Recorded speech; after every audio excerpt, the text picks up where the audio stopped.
welcome back to our YouTube channel. Today we're going to be going a bit into depth in our pre-dyno inspection.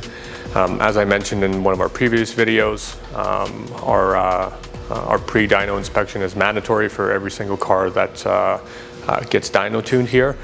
So this video will kind of give you an overhead view of what we require for a car to be able to be mounted onto our dyno. I'll just kind of guide you guys through what we look for, what some of the things are that are a complete no-go, meaning that the car will not get mounted to the dyno, and then there are some things that we're a bit less, I guess, are a bit more lenient on. First and foremost, obviously when we perform a dyno or an ECU calibration on our dyno, we have to make sure that the engine is sound. What I mean by that is we want the engine to have decent compression. Most manufacturers will go ahead and kind of give you a range of what the engine is supposed to make in terms of compression numbers. Obviously on a built engine or even a used engine, that will vary. If you're not sure, then feel free to reach out to us and we can kind of let you know, but it is a mandatory test that we do here. On some of the engines, it's a bit easier to do, just like on these inline sixes from Nissan. This one's an RB26. On some engines it's a bit more complicated, but compression test is a mandatory test here. During the compression test, we also insert a bore scope into the cylinders, and we do that just to get another idea of what's going on internally in the cylinder bores. We look for any sort of signs of detonation on the pistons. We look at the condition of the cylinder bores, and that's for every cylinder. That's not only one. If it's a 6-cylinder, we do it on all 6. If it's 4, we do it on all 4. If it's 8, we do it on all 8. That way, we have a really good idea if the engine is ready to be tuned. In the event that it is not, we will go ahead and contact you and tell you, hey, you know, we've noticed some things that are less than desirable, and then we can go ahead and have that chat with you whenever the time comes. We also go ahead and perform a smoke test. We want to ensure that the engine doesn't have any sort of leaks before the throttle body, after the throttle body as well. If you have a leak after the throttle body, that could cause some weird idle issues. It also causes issues with boost control, and we also smoke test the exhaust side just to make sure that there aren't any exhaust leaks before the O2 sensor. Next thing that we do a full mechanical inspection in terms of steering components, suspension components. We do test drive every single car that gets dyno tuned here, so it has to be safe on the street. We also want to make sure that you have adequate amount of rubber on your tires. By adequate, you know, if you have any sort of abnormal wear on the tires, if they're camber worn, we will go ahead and ask that you replace those. We also do fluid checks, and that's not only limited to the engine. We want to make sure that you have your transmission filled correctly, your differential filled correctly. If it's got a transfer case, we want to make sure that that's filled correctly, and also the right fluid. So if you're not sure what transmission fluid your car takes, if you're not sure what differential fluid your car takes, feel free to reach out to us. We have quite the repertoire of data for these vehicles and pretty much any car. And then obviously we want to make sure that you have the correct amount of engine oil in the engine. That will change depending on if it's a factory engine or if it's a built engine, partially built engine. Same thing goes for power steering fluid, coolant. We also ensure that your clutch fluid and brake fluid is in decent shape, given that we do test drive the vehicle afterwards. The next thing that we do on our pre-dyno inspection is make sure that your boost control lines are plumbed correctly. That is probably one of the most common failures that we see come through our shop, is incorrectly plumbed boost control solenoids. That is something that we check in our pre-dyno inspection. Sometimes, depending on where the solenoid is mounted, it's an easy fix. Sometimes it takes a bit of time, but in order for it to be mounted on the dyno, we have to go ahead and do that. The other thing that we are real sticklers about is having your fuel pump wired correctly. Obviously, when we do ECU calibrations, the fuel requirements increase with power levels, and most Japanese vehicles run very small gauge wiring, so we need to make sure that your fuel pump is rewired correctly with proper size gauge wiring. If that isn't done, and if it is done but not to our standards, we will go ahead and redo that for you. We hook up fuel pressure sensors to the vehicle to ensure that fuel pressure is adequate during the whole ECU calibration. If you do have a fuel pressure sensor hooked up to the car, then we can go ahead and monitor that through the ECU and implement all the safety strategies in the event of a loss of fuel pressure. And same thing goes with oil pressure. If your ECU is equipped with that, our tuner can go ahead and implement safety strategies based on oil pressure. The last thing that we do on our I guess Pre-Dyno mount and dismount is we hook up our knock detection system. It is the latest and greatest from Plex Tuning. They're a company out of Greece, I believe.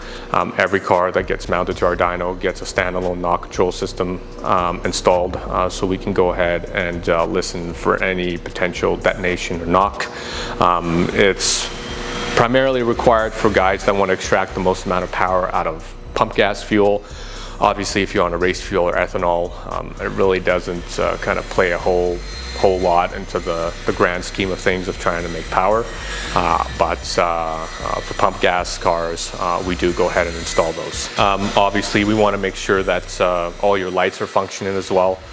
Given that we do test drive the vehicles after the dyno calibration, sometimes depending on the time of year, we could go ahead and drive the vehicle after hours when traffic dies down. So in the event that it does get dark, we want to make sure that your car has, working headlights, working taillights, working brake lights, reverse lights, turn signals are a big thing, and then obviously that the car is registered and insured in whichever province or state that you're from. Another thing that we do during our Pre-Dyno checklist is we go ahead and ensure that the engine doesn't have any sort of abnormal amount of oil leakage. So if there's any sort of oil leaks beside the exhaust manifold, that is a potential fire hazard. We also look at your spark plugs when the vehicle comes in for the pre-dyno inspection, and that's done during the compression test. Obviously, the spark plugs have to come out.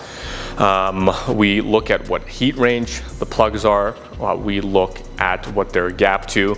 We also look at the ignition system that you have, the plug type, the heat range of the plug, the gap, and the ignition coils you have will kind of all play an effect as to what spark plug we will recommend. Spark plugs for 99% of the stuff that we do here are relatively inexpensive. I mean, if it's a copper plug, you're looking at about $6 a plug. Obviously, if you're trying to make close to 4 digits, those plugs are about $18 to $20 a plug. So if you're not sure, feel free to reach out to us. We have plenty of parts in stock. We stock all of that stuff here. So something I thought that we should touch on. We do go ahead and check the condition of the timing belt to make sure that it's in good condition. The last thing you want is for this engine to be screaming on the dyno at 7,000 to 9,000 RPM and the timing belt letting go. Some of these engines are interference engines, so we definitely have quite the extensive pre-dyno checklist. And then, like I said, suspension, bushes, if there's any sort of abnormal amount of play, we offer kind of the option to either have us replace the components that are damaged or faulty, or if you wanted to do it yourself, by all means you can go ahead and do that, and then bring the vehicle back to either complete the Dyno Tune or complete the street session portion in the event that we do put the car in the dyno and then we can't test drive the vehicle because you have either worn out suspension components or steering components. Depending on whether or not a car passes the pre-dyno inspection will kind of determine if it goes on the dyno or not. However, let's say your car does fail the pre-dyno inspection for an example, let's say the valve cover gasket is leaking and it's leaking severely. If you choose to take on that job yourself and take the vehicle back, we won't go ahead and charge you for another full pre-dyno inspection. However, if there are multiple issues with the car, whether it's mechanically or safety-wise, we will go ahead and do another pre-dyno inspection. So it kind of varies depending on the scope of the whole inspection. Obviously, if it's a couple of minor things, we won't charge you another re-inspection. But if there's quite a bit of issues, then we will go ahead and charge you for another re-inspection. To this day, I have yet to have a car pass a pre-dyno inspection, and I am impatiently waiting for that day to come. So hopefully this video kind of lets you guys know what you have to do, what you kind of have to take care of first. Obviously, we want this whole process to be as streamlined as possible. It would be nice to have a car come in that passes the pre-dyno inspection with flying colors. That way we can go ahead and complete our Dyno Tune portion in 1 or 2 days, and then you can go ahead and take the car back and enjoy it. On a freshly built engine that gets dyno tuned with us, we usually do 3 oil changes, and that's during the whole tuning process. The first oil change will be the break-in oil change. That is getting some temp into the engine, making sure that there's no leaks. We'll go ahead and drop that oil, remove the filter, cut the filter apart, inspect it. If everything looks good, we'll go ahead and put a fresh batch of oil in, a brand new filter. We'll go ahead and complete the steady state portion. By steady state, I mean we're not doing any sort of wide open throttle pulls. We're just going ahead and getting an idea of what the fuel map will look like. That usually takes about, depending on the setup, 2-3 hours if there aren't any sort of issues. Once that is done, before we do any sort of power pulls, we'll drain the oil again, remove the filter, inspect it. If everything looks good, we'll put fresh oil back in it, and then we'll go ahead and do the wide open throttle pulls. It may seem like an overkill for oil changes. However, it's cheaper to do an oil change than it is to do a full engine rebuild once again. That way, a couple $100 in oil changes is way better than 10-20 grand for another engine rebuild. And that's regardless whether we built the engine or if you've built the engine yourself and you brought the vehicle to us. It's no ands, if, or buts. It's something that we're very stringent on. We also have a couple forms that you will need to sign. One of them is the dyno waiver. That is a waiver that informs you that anything can happen on the dyno. We go above and beyond in ensuring that every possible aspect of the engine of the vehicle is in the best condition. However, parts do fail. So we just want you to be aware that if we are pushing something to the absolute maximum, that there is a chance. So going back to the fuel pressure sensors, the oil pressure sensors, having the fuel pump wired correctly, all of that stuff plays a great effect in ensuring that the dyno session goes as smooth as possible. And then obviously the dyno waiver also authorizes us to drive your vehicle on the street. I get this probably more often than I would like to admit. We usually have guys that come in and expect the car or the engine to make a certain amount of power. Depending on your setup and what you've done to it, I mean, everything plays in a role into how much power an engine is going to make.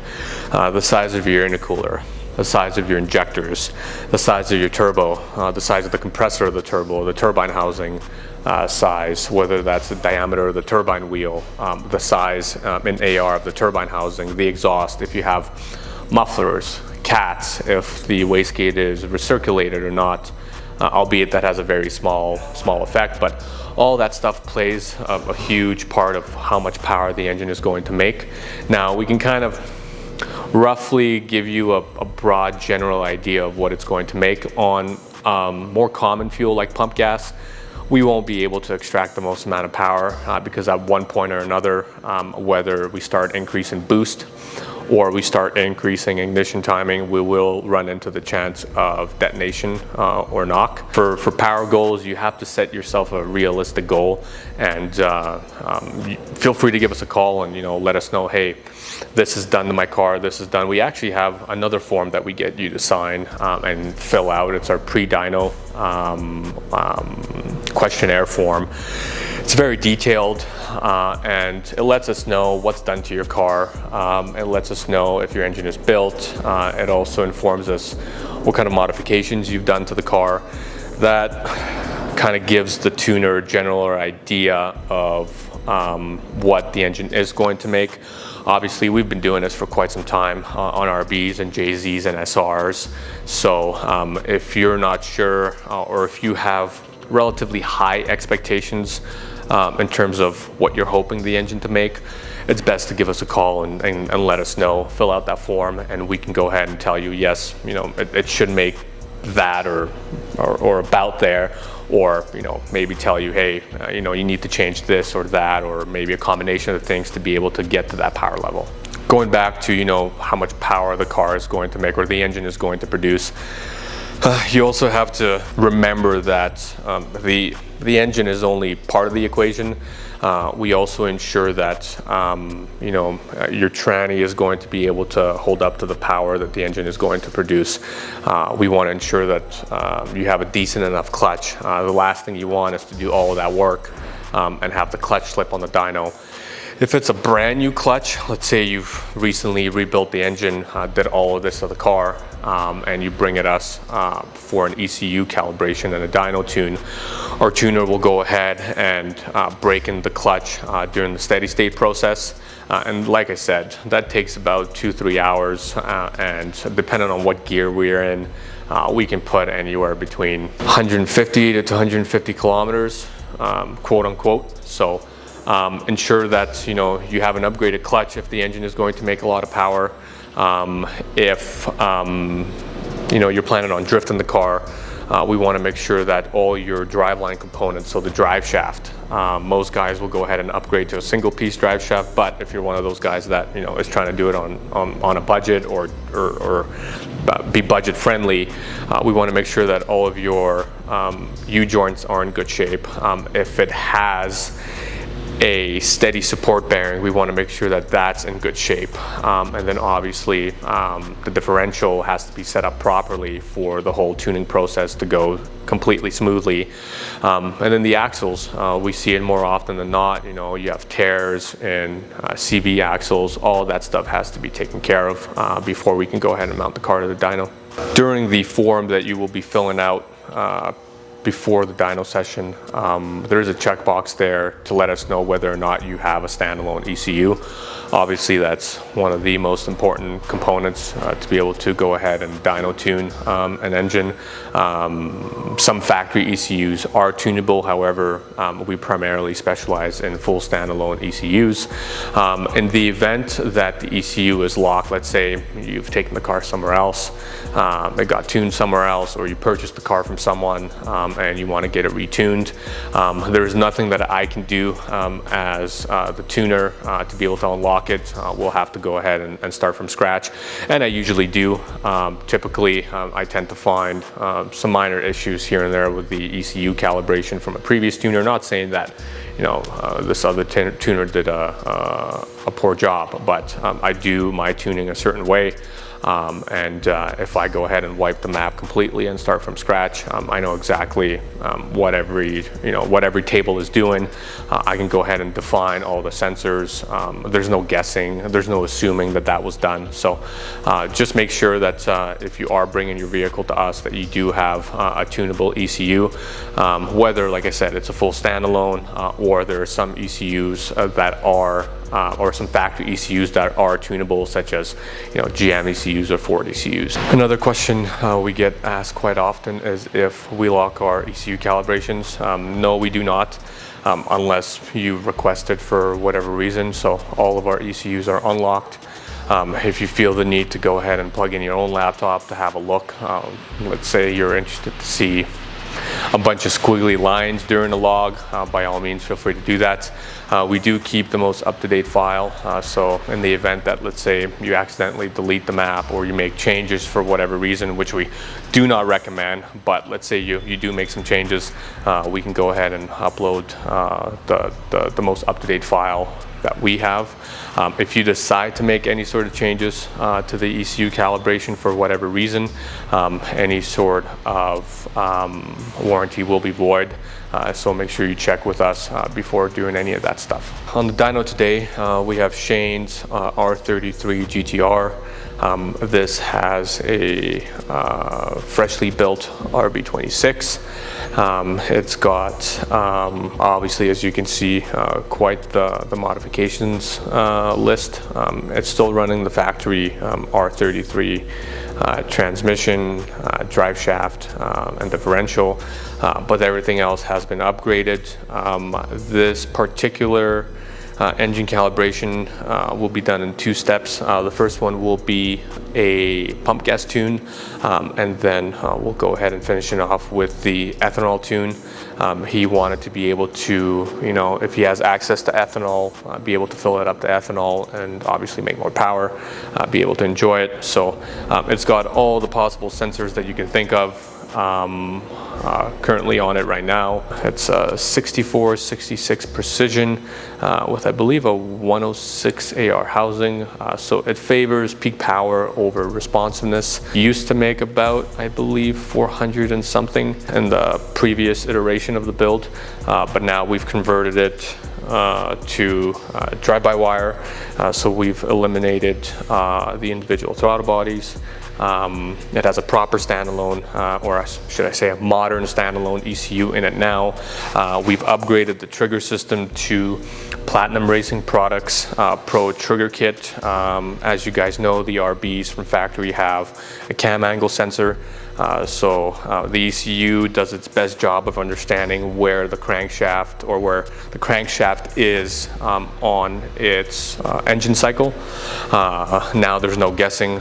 We've installed a trigger wheel from PRP with its own sensor, and then we have one tooth on the cam. We have 1350 cc injector dynamics injectors, all being controlled via an ECU Master Black, and all of that information is being relayed to an ADU 7-inch display from ECU Master as well. So yeah, let's see what she does. I've already completed the pump gas tune on this vehicle and made 400 and something on moderate boost levels. I've started the ethanol tune. It's got about 70% ethanol in it. We're running race grade stuff because he has access to race grade ethanol from Gulf. So now we'll go ahead and start doing some power pulls and seeing what we can make.